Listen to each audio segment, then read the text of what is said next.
Hello YouTube! Today I'm doing a video on the 1111, just to demystify a little bit what's going on with this.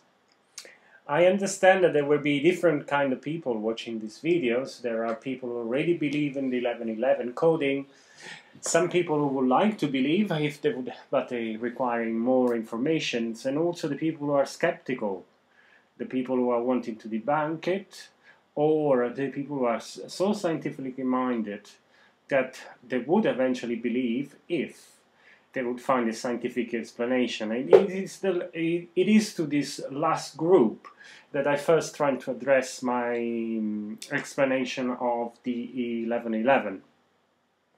So what are those numbers and why they are so important? Let's start to begin by saying this is a code, but it assumes some meaning if we wanted to apply some meaning to them. So it becomes like almost like a belief system. You've got to kind of believe in it, first of all, in order for it to be effective. And it uses numerology as one background. And numerology now is it's not a science, it's just like a pseudoscience, or again another belief system that studies the meaning of numbers. What are the meanings? Basically, meanings are created by people or cultures or symbols. So symbols are very powerful. Especially people who study cultural sciences, such as sociology or anthropologies, they know that often native cultures and also modern cultures uses symbols to express particular meaning, and they become very, very important on the way the society unfolds. Now, when the symbols are actually numbers, the things gets even more interesting, because there is some kind of mathematics and geometry associated with those symbols. So it is a fascinating subject to get into it, regardless if it is scientific or not. Now, there are people who are seeing those symbols, those numbers appearing in dreams, into also clocks. Suddenly their awareness is going to see their watches when it's 11:11.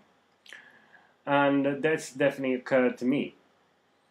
Now, I also want to offer another type of understanding, and this time I'm going to talk a little bit about time.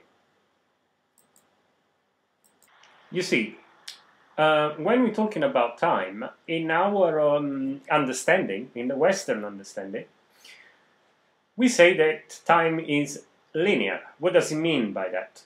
So we have a past, a definite past made up of historical events, and then we have the now. Now, it is a little bit different to define the now, because in order to be aware of the now all the time, we need to kind of stop our mind and just leave that moment.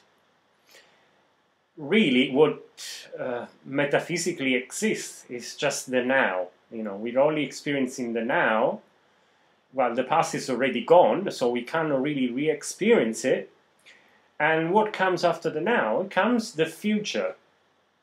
And this can be represented like an arrow.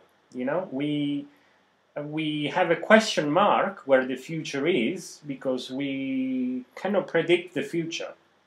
Or at least we cannot find a way to predict it accurately.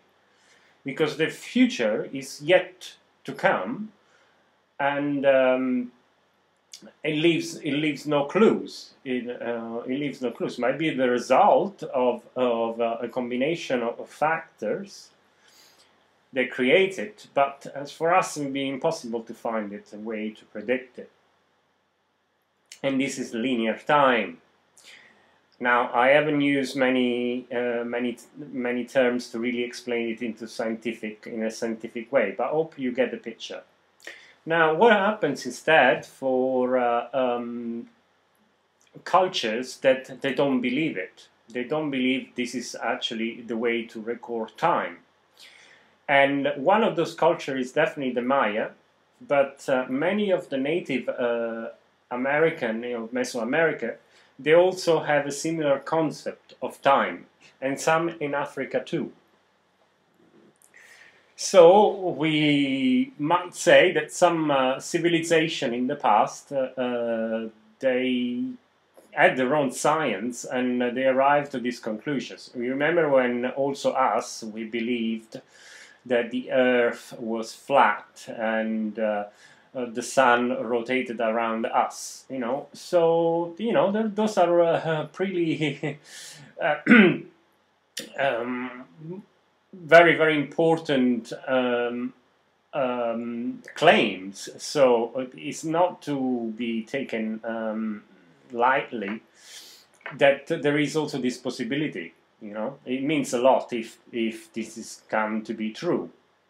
And let's assume this is true. Let's talk that of time as if it was cyclical, and there was a way to predict the time. So when we put time in a circle, we eventually going back to the same time.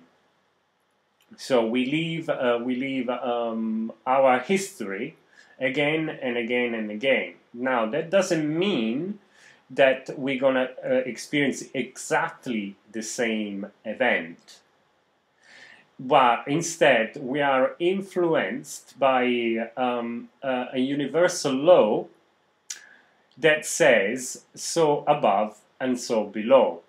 Now, this is philosophy that comes very close to us, was Hermes Hermegistus, also known as Thoth in Egypt, that left us a legacy of Hermetism, which is a proper philosophy, and the book text on which this philosophy is based is called the Kabbalion. I strongly suggest that you read that at one point, or go to the Kabbalion.org, I believe is the website, and find out more about it. But one of the law on which the universe is based